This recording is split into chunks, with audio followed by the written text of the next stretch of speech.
Éxodo 20:12. Honra a tu padre y a tu madre, para que tus días se alarguen en la tierra que Jehová tu Dios te da. Tradicionalmente, este mandamiento, que se encuentra dentro de los 10 mandamientos que Dios le dio a Moisés después de salir de Egipto, se le conoce como el quinto mandamiento. Y su importancia, entre muchas otras, radica en que es el primer mandamiento que regula la relación entre personas, ya que los mandamientos previos, del 1 al 4, regulan la relación entre las personas y Dios. Por ejemplo, no tendrás dioses ajenos o no tomarás el nombre de Jehová en vano. Esa implicación histórica de importancia entre hijos y padres, aunque hoy la vemos como un acto normal, tiene su origen bíblico en Éxodo 20, pero no solo ahí. Proverbios 23:22.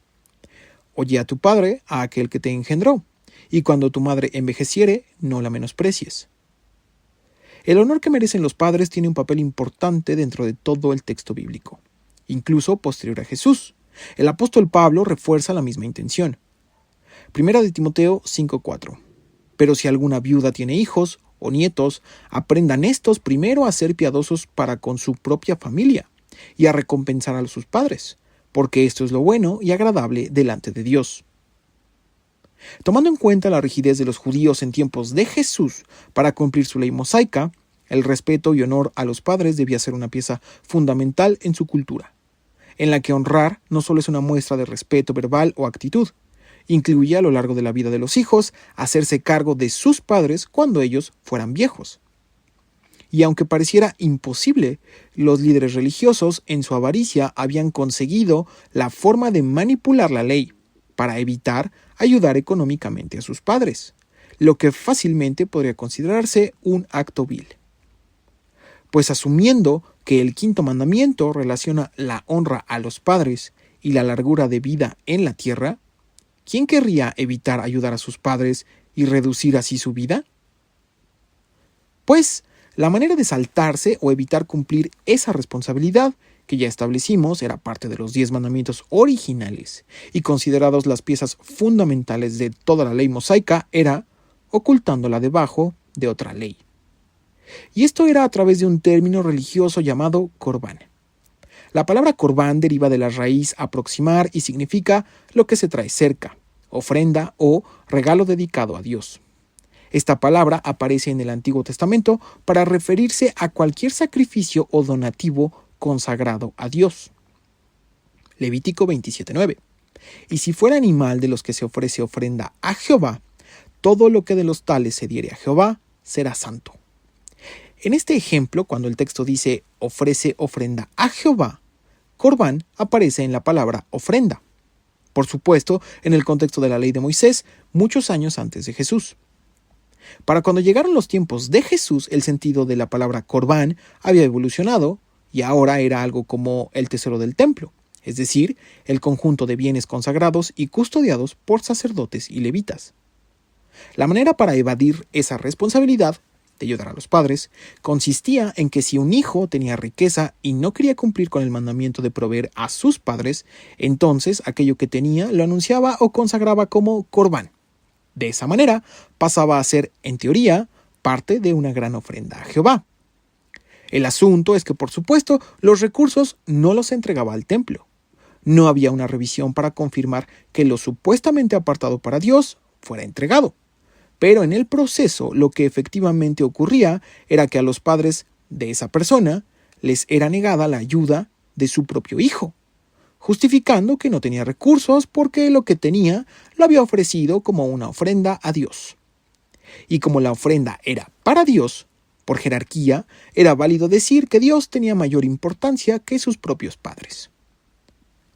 Todo lo anterior era un acto vil. Justificando que una ofrenda era para Dios, los hijos evadían su responsabilidad con sus padres, para no ayudarlos o sostenerlos en su vejez. Pero tampoco Dios era el destinatario de las ofrendas. Este abuso, o incluso podríamos llamarle fraude, era no solo conocido, sino omitido como transgresión por los líderes religiosos en tiempos de Jesús. Así, una nueva delegación de líderes religiosos ha sido enviada directamente desde Jerusalén, la ciudad más importante de Israel, con el objetivo específico de evaluar las enseñanzas de Jesús. De antemano tendrán ideas prejuiciosas acerca de él, lo que enseña a la gente y a sus discípulos, y por eso las críticas llegarán de inmediato. Pero Jesús revelará ante todos sus intenciones extraviadas y falso interés en el cumplimiento de su tradición.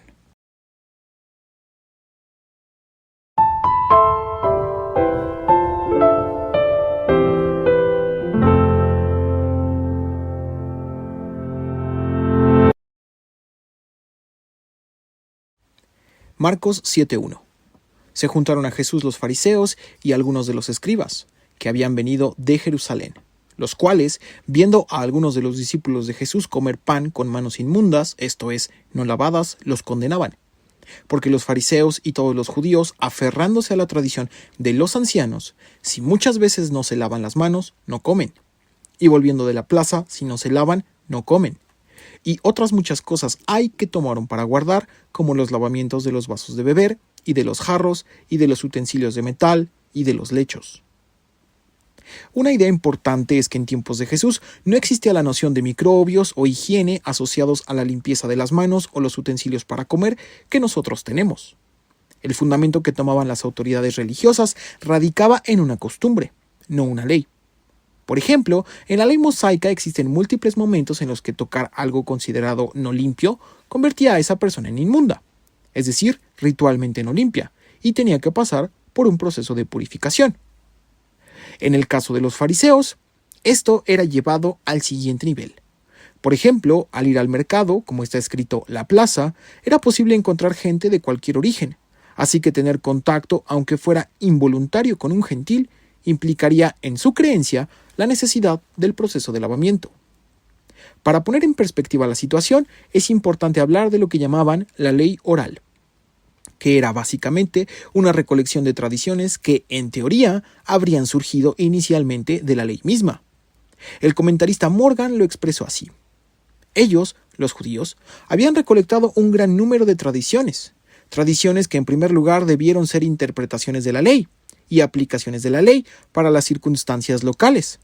Tradiciones que, en segundo lugar, se convirtieron en interpretaciones de las tradiciones. Y las tradiciones, en tercer lugar, las cuales eran las interpretaciones de las interpretaciones de las tradiciones. Dicho de otro modo, para cuando se explicaba el origen de la tradición, con mucha probabilidad la justificación para ella era ya muy lejana de la ley misma que, en teoría, debía respaldarla u originarla. Sin ahondar más, el punto crucial en el texto que desarrollamos y que el mismo Marcos intenta destacar es la exageración que implicaba no solo la tradición, lavarse excesivamente así como los utensilios de uso, sino también la jerarquía de esa tradición sobre la ley misma. Mateo 7:5. Le preguntaron pues los fariseos y los escribas: ¿por qué tus discípulos no andan conforme a la tradición de los ancianos, sino que comen pan con manos inmundas? Comúnmente para nosotros, cuando se cita la tradición dentro de los evangelios, de inmediato identificamos mentalmente una jerarquía que pone muy por encima a la ley de Dios de la tradición. Sin embargo, como describimos arriba, en su tiempo, la tradición era un elemento muy importante en la cultura judía. Entonces, la acusación que recibe Jesús, debemos imaginarla con un tono en el que los fariseos le preguntaban ofendidos, pues hasta cierto punto, que los discípulos comieran sin respetar la tradición y frente a ellos, quienes por su honor en la sociedad eran los vigilantes del cumplimiento de la ley, era una falta no solo a la tradición, sino también a ellos como autoridades religiosas. Marcos 7:6. Respondiendo él, les dijo: hipócritas, bien profetizó de vosotros Isaías, como está escrito: este pueblo de labios me honra, mas su corazón está lejos de mí, pues en vano me honran enseñando como doctrinas mandamientos de hombres. Jesús, en su papel de maestro, orienta la manera de pensar de los fariseos al sentido correcto del cumplimiento de la ley de Dios. Si los fariseos le reclaman a Jesús con base en una tradición de los ancianos, Jesús les contestará citando el texto bíblico, la fuente de donde, en teoría, debía surgir cualquier interpretación o tradición. Isaías 29:13.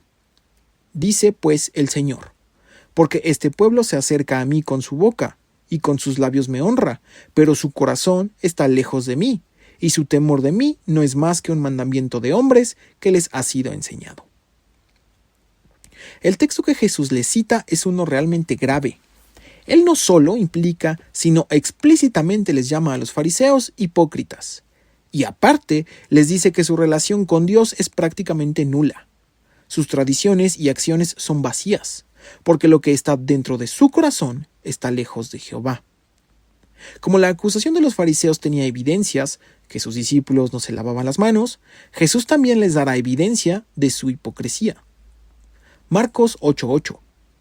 Porque dejando el mandamiento de Dios, os aferráis a la tradición de los hombres, los lavamientos de los jarros y de los vasos de beber, y hacéis otras muchas cosas semejantes. Les decía también, bien invalidáis el mandamiento de Dios para guardar vuestra tradición. Jesús es claro en su mensaje. Los fariseos priorizan la tradición sobre el mandamiento de Dios, extraviando totalmente el propósito de la ley. En palabras fáciles, la ley de Dios y sus mandamientos son preponderantes ante cualquier tradición, y si alguna tradición existiera, tiene que surgir o derivar de la ley de Dios. Pero los fariseos lo hacían al revés. Priorizaban la tradición sobre la ley, construyendo toda una liturgia que se alejaba del propósito divino y con alto riesgo de convertirse en corrupta, que es precisamente lo que sucedió. Marcos 8:10. Porque Moisés dijo, honra a tu padre y a tu madre, y el que maldiga al padre o a la madre, muera irremisiblemente. Pero vosotros decís, basta que diga un nombre al padre o a la madre es corbán, que quiere decir mi ofrenda a Dios, todo aquello con que pudiera ayudarte, y no le dejáis hacer más por su padre o por su madre, invalidando la palabra de Dios con vuestra tradición que habéis transmitido, y muchas cosas hacéis semejantes a estas. El tema del corbán es mencionado por Jesús, justamente reclamando que como autoridades religiosas han pervertido y permitido que los hijos ayuden a sus padres, cosa que era obligación hacer, ayudarlos, y por mandamiento divino. Esa es la corrupción que habían permitido en la ley de Dios, a través de su supuesta tradición, y más aún la habían regulado. Por eso, reclamar que los discípulos de Jesús no se lavaran las manos y simultáneamente permitieran que se violara el quinto mandamiento de Dios era una bajeza, y en palabras de Jesús, una hipocresía. Marcos 8:14. Y llamando así a toda la multitud, les dijo, oídme todos y entended. Nada hay fuera del hombre que entre en él que le pueda contaminar, pero lo que sale de él, eso es lo que contamina al hombre. Si alguno tiene oídos para oír, oiga. La frase de Jesús puede tener varias interpretaciones, pero en su contexto lo que comunica es que llevar a cabo o no los rituales de lavamiento no convertían a la gente en personas limpias o inmundas, a una escala a la que a Dios le importe, sino lo que sale de su corazón, aludiendo por supuesto a los fariseos, era lo que realmente contaminaba a las personas. En este caso, la intención de acusar de transgresión a los discípulos de Jesús por no llevar a cabo el ritual de lavamiento de las manos y utensilios. Que de nuevo, en la mente de ellos no está la limpieza que hoy nosotros tenemos como una norma de higiene. Para ellos implicaba pureza ritual. Marcos 7:17. Cuando se alejó de la multitud y entró en casa, le preguntaron sus discípulos sobre la parábola. Él les dijo, ¿también vosotros estáis así sin entendimiento? ¿No entendéis que todo lo de fuera que entra en el hombre no le puede contaminar, porque no entra en su corazón, sino en el vientre, y sale a la letrina? Esto decía haciendo limpios todos los alimentos. A pesar de que Jesús dice, ¿también vosotros estáis así sin entendimiento?, la realidad es que la duda de los discípulos era honesta, al contrario de los fariseos, que conociendo la ley ocultaban su verdadera intención y extraviaban a las personas. Jesús reitera el mensaje. Contaminarse no tiene nada que ver con practicar o no practicar la tradición del lavamiento. Comer con las manos sucias en sí mismo es un acto irrelevante ante los ojos de Dios. Marcos 7:20. Pero decía que lo que del hombre sale, eso contamina al hombre, porque de dentro, del corazón de los hombres salen los malos pensamientos, los adulterios, las fornicaciones, los homicidios, los hurtos, las avaricias, las maldades, el engaño, la lascivia, la envidia, la maledicencia, la soberbia, la insensatez. Todas estas maldades de dentro salen y contaminan al hombre. Así como la duda era genuina de sus discípulos, Jesús le explica con detalle. La ley, en un sentido general, acerca a las personas naturalmente a Dios, y aquellas transgresiones como hurtos o engaño los alejan. Ese es el punto que Jesús recalca. Lavarse las manos no tiene prioridad si en el corazón de quien se las lava hay soberbia o insensatez. En ese sentido, lo que ingresa al hombre no lo contamina, sino lo que sale de él. La oposición que Jesús encuentra comienza a ser cada vez más agresiva. Ahora, por ejemplo, los fariseos que fueron a cuestionarlo venían directamente de Jerusalén, la capital por excelencia del pueblo judío. La fama de Jesús ha llegado hasta allá. Los líderes religiosos de más alto rango comienzan a enviarle delegaciones para enfrentarlo, aunque su argumento básico es el mismo: observar su tradición, ponerla por encima de la ley de Dios y cuestionar a Jesús al respecto. Su fórmula no cambia.